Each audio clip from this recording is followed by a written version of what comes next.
সুপ্রিয় দর্শক, আসসালামু আলাইকুম। সবাইকে স্বাগত জানাচ্ছি হার্ট অফ বাংলা চ্যানেলের নিয়মিত অনুষ্ঠান মাথায় কত প্রশ্ন আসে। মাথায় প্রশ্ন আসছে, লুৎফুজ্জামান বাবর অনেকদিন পর চাঙ্গা হয়ে উঠলেন কেন? লুৎফুজ্জামান বাবরের বিরুদ্ধে অভিযোগ ছিল 2004 সালের 21শে আগস্ট গ্রেনেড হামলা মামলার।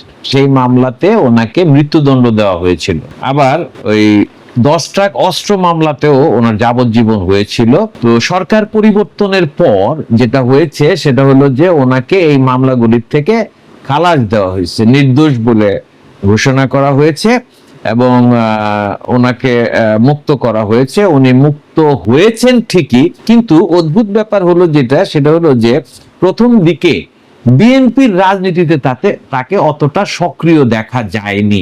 বিএনপি আসলে হচ্ছে যে ওদের ভারপ্রাপ্ত মহাসচিব ফখরুল ইসলাম আলমগীর সহ আরো যারা নেতারা আছেন, মির্জা আব্বাস, অন্যান্য নেতারা আছেন, এর মধ্যে দেখা গেল যে এক এক সময় এক একজন নেতা সক্রিয় হয়ে ওঠেন। আমরা এই সরকারের আমলে, অন্তর্বর্তী সরকারের আমলে আমরা সবচেয়ে সক্রিয় মুখপাত্র হিসেবে পেয়েছি হচ্ছে সালাউদ্দিন আহমেদকে। যে সালাউদ্দিন আহমেদ কক্সবাজারের এমপি, উনি হঠাৎ করে নিখোঁজ হয়ে গিয়েছিলেন। পরবর্তীতে তাকে ভারতে পাওয়া যায়, শিলং এর একটা হোটেলে, রেস্ট হাউসে বা গেস্ট হাউসে উনি সেখানে ছিলেন। উনার বিরুদ্ধে অভিযোগ করেছেন হচ্ছে ফ্রান্স থেকে আমাদের মহামান্য পিনাকি ভট্টাচার্য এবং আমেরিকা থেকে ইলিয়াস হোসেন। তাদের দাবি হচ্ছে সালাউদ্দিন আহমেদ ভারতের সাথে কানেক্টেড, ভারতের যে সমস্ত এজেন্ডা বাংলাদেশে বাস্তবায়ন করতে চান সেগুলির প্রতিভূ হিসেবে তিনি বাংলাদেশে অবস্থান করছেন এবং বিএনপিও এই জিনিসটাকে স্বাগত জানিয়েছে। টেকনিক্যালি তারা সালাউদ্দিন আহমেদকে অলমোস্ট সব জায়গায় উপস্থাপন করতেছে। এবং এটা কিন্তু দর্শক আমার বক্তব্য না, আমার বিশ্লেষণ না, এটা হচ্ছে ইউটিউবারদের, বিখ্যাত ইউটিউবারদের বিশ্লেষণ। এটা নিয়ে এটার পক্ষে বিপক্ষে কি প্রমাণ আছে না আছে এই বিষয়গুলি আসলে সত্যিকার অর্থে জানা যায় না। আরেকটা প্রসঙ্গ এখানে চলে আসছে, সেটা হলো যে লুৎফুজ্জামান বাবর উনি স্বরাষ্ট্র প্রতিমন্ত্রী ছিলেন, একই সঙ্গে উনি ছিলেন বিএনপির নির্বাহী কমিটির সদস্য। তো ওনার যে বিষয়টা, উনি কারাগার থেকে মুক্ত হওয়ার পরে যেটা ধারণা করা হয়েছিল যে ওনার মতো একজন অ্যাক্টিভ রাজনীতিবিদ বিএনপিকে এগিয়ে নিয়ে যাবেন, কিন্তু অদ্ভুতভাবে ওনাকে খুব একটা অ্যাক্টিভ অবস্থা, সক্রিয় অবস্থায় দেখা যায়নি। উনি বলতে গেলে নিষ্ক্রিয় ছিলেন। নেত্রকোনায় ওনার নিজস্ব আসনে উনি ওইখানে সময় দিচ্ছিলেন, ওইখানকার মানুষজনের মধ্যে এটা সত্য যে উনি বিপুল জনপ্রিয়, এটা নিয়ে কোনো প্রশ্ন নাই।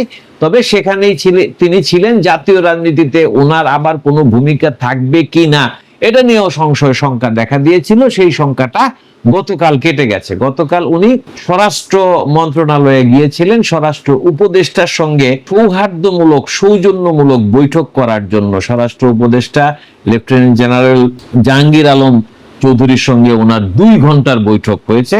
4:20 থেকে শুরু করে 6:20 পর্যন্ত। সেখানে আরো অন্যান্যরাও ছিলেন, প্রধান উপদেষ্টার সহকারীরাও ছিলেন, এই ধরনের বিষয় উপদেষ্টা ছিলেন।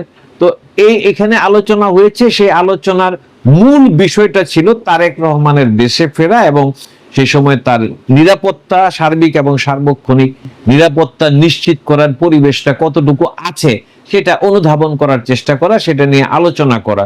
তবে প্রসঙ্গক্রমে দেশের সামগ্রিক আইন শৃঙ্খলা, অবৈধ অস্ত্র, লুট হওয়া অস্ত্র সেগুলি ফিরিয়ে আনার বিষয়, পুলিশের এএসআই পদে নিয়োগের বিষয় নিয়েও তিনি কথা বলেছেন। আরো একটা সেন্সিটিভ বিষয় নিয়ে কথা বলেছেন, সেটা হচ্ছে যে কিছু অসমর্থিত সূত্রে জানা গেছে যে পার্শ্ববর্তী দেশ ভারতে এস আলম গ্রুপের সাথে সাবেক প্রধানমন্ত্রী, পালিয়ে যাওয়া প্রধানমন্ত্রী শেখ হাসিনার একটি বৈঠক হয়েছে, উচ্চ পর্যায়ের বৈঠক হয়েছে এবং এটা আগামী নির্বাচনে কোনো প্রভাব ফেলে কিনা এগুলি নিয়ে কথা হচ্ছে।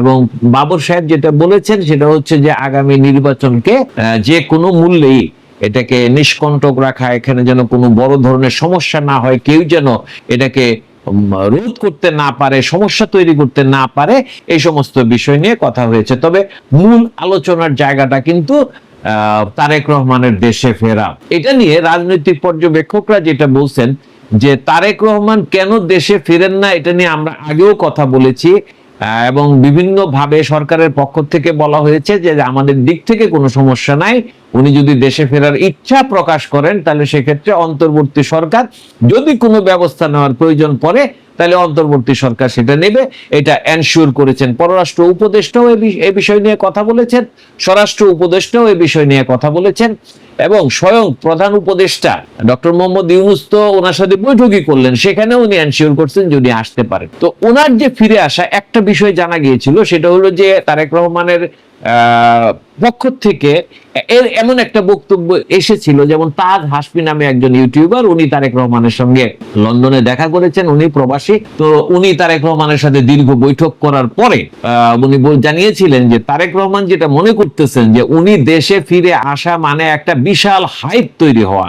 তো উনি চাচ্ছিলেন যে নির্বাচনের সুনির্দিষ্ট তারিখ ঘোষণার পরই উনি আসবেন, একটা হাইপ তৈরি হবে, সেই হাইপের স্রোতে বিএনপিকে বিজয়ী করে উনি এখানে অবস্থান করবেন, বা যাই হোক ওনার এটা উদ্দেশ্য ছিল। তবে এখন দেখা যাচ্ছে যে পরিস্থিতি মনে হয় বিএনপি ডাকসু নির্বাচন, জাকসু নির্বাচন, রাকসু, এই যে বিশ্ববিদ্যালয়গুলোর যে নির্বাচন, এগুলি ছোট একটা জায়গায় নির্বাচন হচ্ছে যদিও, কিন্তু খুব গুরুত্বপূর্ণ। ডাকসু নির্বাচনের গুরুত্বকে অস্বীকার করা যায় না।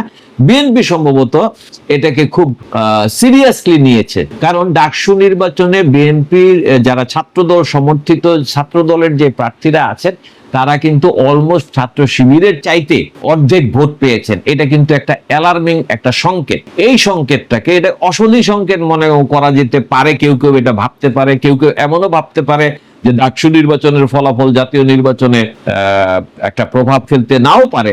এমন না যে সবসময় ডাকসু নির্বাচনে যারা জয়ী হন সেই রাজনৈতিক দলই পরবর্তীতে ক্ষমতায় যান, এরকম বিষয়টা কখনো দেখা যায় না। নিশ্চিতভাবে বলা যায় না যে তারা এটা হবে, কিন্তু দেশের রাজনীতিতে জামাতের প্রভাব যে বাড়ছে এবং বিএনপি যে পিছিয়ে পড়ছে, এটা নিয়ে আসলে কোনো বিতর্ক নেই। এটা সম্ভবত বিএনপিও অনুধাবন করতে পেরেছে, তারা নতুন একটা উদ্যোগ নিচ্ছে। এখানে লুৎফুজ্জামান বাবর সাহেবকে সিনে নিয়ে আসা হয়েছে, ওনাকে অ্যাক্টিভ করা হয়েছে, এটা নিয়ে আসলে সমালোচনা করারও কোনো উপায় নেই, কারণ উনি বিএনপির সময়ে ছিলেন স্বরাষ্ট্র প্রতিমন্ত্রী। সুতরাং এই বিষয়গুলি কিভাবে হ্যান্ডেল করতে হবে স্বাভাবিকভাবেই উনি সেটা জানেন। সুতরাং উনি দলের পক্ষ থেকে এই নিরাপত্তার বিষয়গুলি দেখবেন, সেটাকেও আমরা স্বাভাবিকভাবেই ধরতে পারি।